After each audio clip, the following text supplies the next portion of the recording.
On average, at least one person is leaving Canada every 20 minutes. The social and economic crisis in the country is causing immigrants and local Canadians alike to abandon the Canadian dream and flee the country in search of greener pastures or just cheaper pastures. The recent waves of inflation and the severe underemployment rate in Canada have made the cost of living a mountain to climb for the working class citizens. In this video, we'll be highlighting the current crisis in Canada, what the causes are, why people are leaving, and how many people are leaving the country.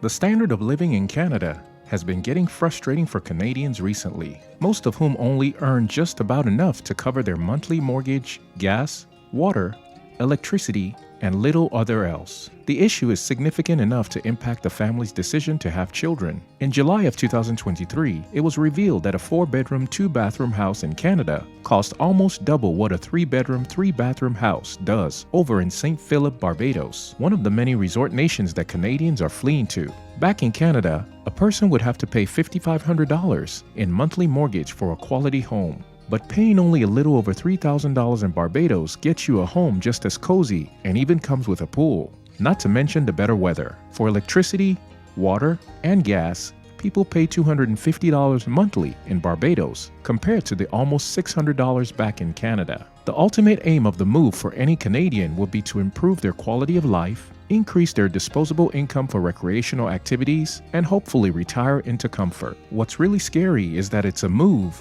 that many are making. Scores of people are swapping Canada for other countries in search of a better standard of living. Although Canada sees far more immigration than emigration, in the last 2 years, there has been a 40% increase in the amount of people leaving the country, going from a number in the mid-30,000 to nearly 50,000. But that doesn't even represent the whole picture.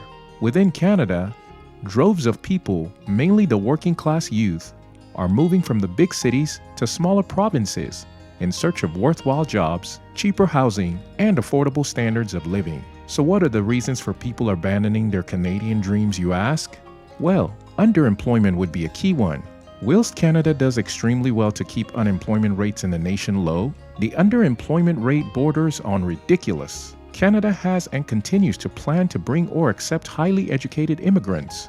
In 2025, they hope to see 500,000 new immigrants flood into the country to boost both the population and the economy. But what they plan to do with these people, especially the highly educated ones, when they arrive, is questionable. Study shows that about 34% of immigrants selected via the economic category, a group of immigrants selected for entry due to their higher education and skills, were indeed employed in lower skilled jobs. Educated and skilled immigrants see the relatively easy opportunity to settle in Canada due to their policy on issuing a permanent green card. They end up feeling confident enough to get permanent residence in Canada, thinking it will be smooth sailing from there.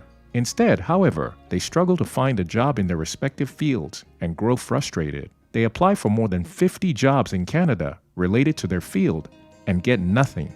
They then eventually have to settle with an administrative job somewhere in Canada, a gross underutilization of their skills. This sort of thing happens all the time in Canada, luring immigrants in with an easy route to become a permanent citizen and then not being able to provide the kind of employment that would be suitable to keep those immigrants happy.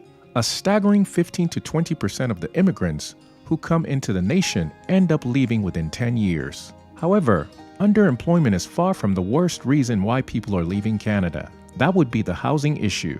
Another big reason why citizens and immigrants are so concerned with being underemployed and underpaid is the fact that they can barely afford a roof over their heads already as is. Canada's homeless problem demonstrates their housing crisis better than anything. The actual figures of homeless people in Canada are overwhelming. Whatever figure popped up in your head is probably off by ×2. A new method for counting homeless people has revealed that the crisis is far worse than we think. Current estimates indicate that the country's homeless population could be 3 times higher than what is on record. The former methods for determining the number of homeless people relied on counting people accessing services like shelters or food banks. A lot of people experiencing homelessness either do not choose to access shelters or there isn't space for those who want to. Then what do we have? Too many trailer homes and tent cities popping out on every street. Have you seen them all around the city? If you haven't, I kindly suggest you to watch Escaping the Alarming Homelessness Crisis in America, where we take you in depth about this particular fact lurking the continent. Canada's homelessness continues to get worse, and it is puzzling because billions of the city's money are being thrown into fighting this menace. Billions that the Canadian government aren't getting back. Mind you, more on that in a minute. Inflation is dealing terribly with consumers, especially low-income households. Gas, groceries, and rent have seen frightening increases. According to a survey, the median rent across the country increased by 7% between the second quarters of 2021 and 2022. What's worse is that the average cost of homes have further risen by a significant $100,000 in 2023. The average cost of homes in Canada now stands at a staggering $760,000, with a 5% down payment costing $38,000 and a 20% down payment costing $150,000, which is nearly impossible for the already underpaid, underemployed workers. The tremendous increase in the price of rent is forcing folks to make hard decisions, as nearly 85% of a person's income goes to food and shelter. But at this rate, 100% of their income is not going to be able to afford both at all. In short, the real estate crisis is unusual. The rise in housing costs is so steep and sudden that people are leaving the urban jungles in Canada and heading into cheaper provinces. Either that or leaving Canada entirely. Earlier, I mentioned that the Canadian government were sinking billions of dollars into solving the housing crisis, and they were not making that money back. That is as a result of an economic downturn. Canada can't catch a break at the moment. The nation experienced a 17% drop in its market, and the Bank of Canada's decision to raise key interest rates only served as fuel to hasten Canada into recession. Not only that, in April of 2023, inflation and the Consumer Price Index increased by 4.4%, which was even worse than what some of the most cynical economists predicted. All that leads to local companies taking a hit in profits and deciding to cut costs, which majorly includes laying off employees. And as we all know, immigrants are usually the first ones to lose their jobs. One way or another though, Canadian citizens are forced to look for greener pastures elsewhere.